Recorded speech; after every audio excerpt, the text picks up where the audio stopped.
कि आप सभी पूर्ण रूप से स्वस्थ होंगे और जो भी आपको ऑनलाइन के माध्यम से पढ़ाया जा रहा है उसे आप बहुत अच्छे तरीके से पढ़ रहे होंगे और समझ रहे होंगे। तो बच्चों, आज मैं आपके विषयाध्यापिका स्नेहता श्रीवास्तव कक्षा 5 के बच्चों को हिंदी रीडर में पाठ 2 स्वार्थी दानव नामक कहानी पढ़ाने जा रहे हैं, जिसे आप बहुत ध्यानपूर्वक पढ़ेंगे।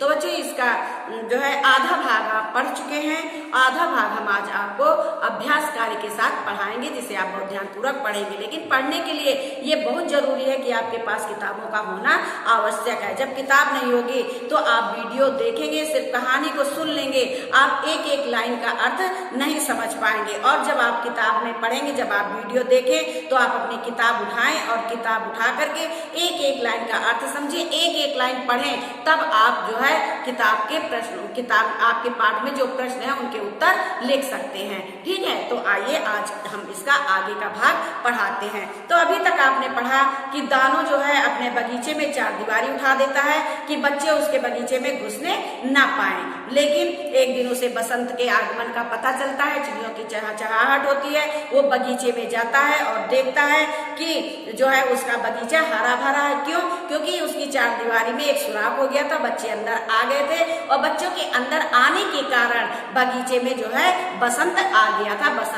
बसंत के आने से जो दानों का बगीचा था वो हरा भरा हो गया था, लेकिन उसका एक कोना जो बचा था वो हरा भरा नहीं हो पाया था, क्योंकि उसमें एक बच्चा खड़ा था जो डाली को छूना चाहता था, लेकिन डाली वो छू नहीं पा रहा था। उतनी देर में दानव आता है और देखता है कि उसका आधा बगीचा हरा भरा हो गया है। एक कोने में एक बालक है, वो बालक को उठा लेता है, उसके अंदर दया जगती है, दया आती है, वो बालक को उठा लेता है और डाल पर उस बालक को, एक पेड़ की डाल पर उस बालक को बैठाल देता है।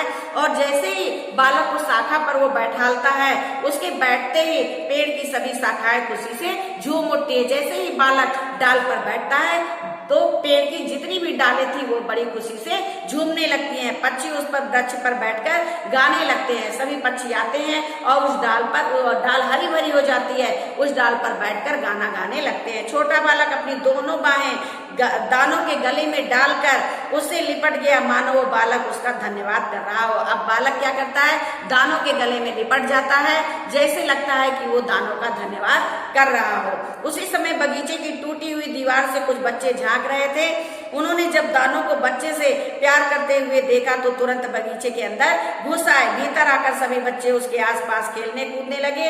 उन्हीं के साथ मुस्कुराता हुआ बसंत भी बगीचे में आ गया। जब बच्चे झांक रहे थे, दीवार की एक जो है दीवार में एक सुराख हो गया था, कुछ बच्चे उसमें से झांक रहे थे, कुछ बच्चे अंदर आ गए थे। तो जो बच्चे झांक रहे थे वो जिन्होंने देखा कि दानों ने बच्चों को, जो एक छोटा सा बच्चा था उसको उठाकर गले से लगाया है और उसे बहुत दुलार कर रहा है, तो सारे बच्चे ये देखकर अंदर घुसाते हैं और उनके घुसने से बगीचा और हरा भरा हो जाता है। सभी बच्चे खुशी से नाचते हैं, झूमते हैं और दानों के हृदय में भी परिवर्तन होता है। वो भी बच्चों के साथ हंसी खुशी से मुस्कुराता है और बसंत आ जाता है। दानों ने कुदाल उठाकर चारदीवारी को तोड़ना शुरू किया। दोपहर को राहगीरों ने देखा कि बगीचे में बच्चे खेल रहे हैं। अब दानव क्या करता है? जब वो देखता है कि उसके बगीचे में बहार आ गई है, बसंत आ गया, तो क्या करता है कि अपनी कुदाल उठाता है और जो चारदीवारी उसने उठाई थी उसको तोड़ने लगता है। और जब राहगीरों ने देखा कि बच्चे बगीचे में खेल रहे हैं तो बगीचे का सौंदर्य लौट आया है। राहगीर देखते हैं कि ये बगीचा अभी तो शुष्क पड़ा था, सूखा पड़ा था, अब ये कैसे हरा भरा हो गया। वो देखते हैं और कहते हैं कि ये तो बगीचे का सौंदर्य लौट आया है। सबसे हैरत भरा दृश्य उन्होंने ये देखा कि दानों बच्चों के साथ खेल रहा था। राहगीरों ने सबसे अद्भुत दृश्य देखा कि जो दानों बच्चों को डराता था और जिसने बच्चों के लिए चारदीवारी उठा दी थी, आज उसने चारदीवारी तोड़वा दी है और बच्चों के साथ खेल रहा है। बच्चों की हंसी और काकाओं से सारा बगीचा गूंज रहा था। बच्चे आए बगीचे में और खूब काकाए लगा रहे थे, नाच कूद रहे थे, सारा बगीचा गूंज उठा। उनमें सबसे ऊंची आवाज में दानव हंस रहा था और जो जितने बच्चे हंस रहे थे उनमें आश्चर्य की बात यह है कि दानव सबसे तेज हंसी में हंस रहा था। तो ये तो आपने पढ़ा स्वार्थी दानव की कहानी कि दानव जब स्वार्थी था तो उसने चारदीवारी उठवा दी और जब उसका बगीचा सूख गया तो उसने बच्चों को आने के लिए कहा और उसने चारदीवारी गिरा दी और सभी बच्चे बसंत का आनंद लेने लगे। तो आइए अब हम आपको शब्दार्थ बताते हैं। गलीचा माने नरम बिछौना, क्रोध माने गुस्सा, आगमन माने आना, कोपले माने नई पत्तियां, भीतर माने अंदर, दानव माने असुर या राक्षस, चार दीवारी माने चार दीवारी, और आराम दे माने आराम देने वाला, करुणा माने दया, कुदाल माने भूमि खोदने का उपकरण, और मधुर माने मीठी, शीतल माने ठंडा, और एकाएक माने अचानक, पुचकारा माने प्यार से सिर हाथ से प्यार से सिर पर हाथ फिराया। आइए वाणी से, वाणी का मतलब मौखिक, आइए मौखिक बताते हैं। दानों का बगीचा कैसा था? दानों का बगीचा बड़ा और सुंदर था। ये मौखिक है, आपको कॉपी में लिखना नहीं है, किताब में लिखना नहीं है, सिर्फ आपको याद करना है अपने मन में। किताब जब आप पाठ को पढ़ेंगे तो उसमें से आपको उत्तर मिल जाएगा। हम भी आपको उत्तर बता रहे हैं कि दानों का बगीचा कैसा था। दानों का बगीचा बहुत बड़ा और सुंदर था। दूसरा प्रश्न है, पाठशाला से लौटते समय बच्चे क्या करते थे? इसका उत्तर है दानों के बगीचे में खेलने जाते थे। फिर है तीसरा प्रश्न है, दानों ने बगीचे में खेलते हुए बच्चों को देखकर क्या किया? बगीचे के चारों ओर चार दीवारी उठा दी। चौथा प्रश्न है, दानों ने बगीचे के चारों ओर बनी दीवार को क्यों तोड़ा? चार दीवारी को क्यों तोड़ा? तो इसका उत्तर है बच्चों के खेलने के लिए उसने चार दीवारी तोड़ा। तो ये तो मौखिक थे, और लिखित प्रश्नों के प्रश्न उत्तर हम आपको पीडीएफ के माध्यम से भेजेंगे, उसे आप लिखेंगे और याद करेंगे। आइए हम आपको बताते हैं विलोम शब्द। दानों के चार विलोम है, राक्षस, मानव, प्रेत, भीम। तो जो सही है उस पे आपको गोला लगाना है। दानों का विलोम मानव होता है, मधुर का कर्कश होता है, शीत का उष्ण होता है, और फूल का कांटा, ये विलोम होते हैं। अब इनके दो दो नाम लिखिए, बच्चा, बालक, लड़का, मित्र, सखा, दोस्त, यानी पर्यायवाची की तरह इनके दो दो अर्थ लिखने हैं आपको, दो दो नाम लिखने हैं। बगीचा, उपवन, बगीचा को उपवन भी कहते हैं, बाग भी कहते हैं, वृक्ष को पेड़ भी कहते हैं, तरु भी कहते हैं। अब उदाहरण के अनुसार शब्द बनाओ। स्वार्थ, स्वार्थी, गुलाब, गुलाबी, जंगल, जंगली, बंगाल, बंगाली। फिर इसके बाद है संज्ञा शब्द पर सही का चिन्ह लगाओ। ठीक, पाठशाला, चलना, रोना। तो पाठशाला क्या है? संज्ञा है, इसमें सही का निशान लगाना। मित्र संज्ञा है, इसमें सही का निशान लगाना। बालक संज्ञा है, और पक्षी संज्ञा है। दानवता भाववाचक संज्ञा है, संज्ञा ही है। ठीक है, तो आपको पाठशाला में, मित्र में, बालक में, पक्षी में और दानवता में सही का निशान लगाना, क्योंकि ये संज्ञा शब्द है। अब इसके बाद आता है वर्ण विच्छेद। आइए हम आपको वर्ण विच्छेद बोर्ड में बताते हैं, बहुत ध्यान से आप इसको देखेंगे और इन शब्दों के वर्ण विच्छेद करेंगे। वर्ण विच्छेद का मतलब होता है हम शब्दों के वर्णों को मात्राओं के साथ अलग करें। ठीक है, जैसे यहाँ लिखा है दानव। अब इसका वर्ण विच्छेद यानी हमको हर वर्ण को अलग करना। दानव, तो सबसे पहले हम लिखते हैं दा में हम हलंत लगाते हैं, फिर हम धन का निशान लगाते हैं। अब दा में आ की मात्रा, इसलिए हम यहाँ पे बड़ा आ लिखते हैं, दा।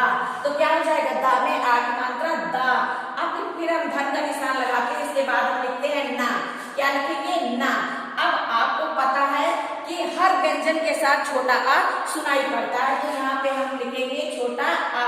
फिर हम धन का निशान लगाएंगे, फिर यहाँ पे है वा लिखेंगे। वा में कोई मात्रा नहीं है, हलंत लगाएंगे और फिर हम लिखेंगे आ। अब आप पढ़िए दा ना व, ये हो गया वर्ण विच्छेद। बगीचा में पहले हम लिखेंगे बा और हलंत लगाएंगे, इसके बाद हम लिखेंगे गा में हम हलंत लगाएंगे, फिर धन का निशान। अब गा में बड़ी की मात्रा है, तो यहाँ पे हम लिखेंगे बड़ी की, बगी, और फिर है चा। ये हो गया, सॉरी ये गलत हो गया, ऐसे नहीं बच्चे, ये बा है, बा के साथ हमें आ लगाना था। क्या लगेगा? पहले आ, बा। ठीक है, फिर धन है गा हम लिखेंगे, फिर यहाँ हलंत लगाएंगे। गा में बड़ी की मात्रा है, यहाँ पे हम लिखेंगे बड़ी की। अब इसके बाद यहाँ पे चा है, चा हम लिखेंगे, चा में हलंत लगाएंगे, फिर हम लिखेंगे चा में बड़े आ की मात्रा चा। क्या हो गया? बगीचा। इसके बाद है चिड़िया, हम लिखेंगे पहले अक्षर, पहले हम वर्ण को लिखते हैं, फिर उसमें मात्रा लगाते हैं। चा में छोटी की मात्रा है, तो हम यहाँ लिखेंगे छोटी, तो हो जाएगा ची, और फिर हम लिखेंगे ड़ा में हम हलंत लगाएंगे और फिर हम लिखेंगे छोटी की मात्रा, यहाँ पे हम लिखेंगे छोटी, तो क्या हो जाएगा? चिड़ी, और फिर हम लिखेंगे या में हलंत लगाएंगे और लिखेंगे बड़ा आ। क्या हो जाएगा? चिड़िया। फिर है गलीचा, हम लिखेंगे पहले वर्ण को, गा हो गया, गा में हमने हलंत लगा दिया, फिर ला लिखा हुआ है, फिर गा है, गा के बाद हम आ लिखेंगे। क्या लिखेंगे? आ, तो ये हो जाएगा गा। फिर इसके बाद है ला, हम ला लिखेंगे और ला पे हलंत लगाएंगे। फिर ला में बड़ी ई की मात्रा है तो हम यहाँ पे लिखेंगे बड़ी ई। फिर हम धन का निशान लगाएंगे। फिर यहाँ पे है चा, क्या है चा, हम चा लिखेंगे, चा में हलंत लगाएंगे और फिर लिखेंगे बड़ा आ। तो क्या हो जाएगा ग ली चा। आया समझ में? ये हो गया आपका वर्ण विच्छेद। तो हमें ऐसा है कि आपको इस पाठ के वर्ण विच्छेद बहुत अच्छे तरीके से समझ में आ गए होंगे। तो बच्चों आज ये आपका पाठ 2 स्वार्थी दानों का पाठ यहीं पे समाप्त होता है। धन्यवाद।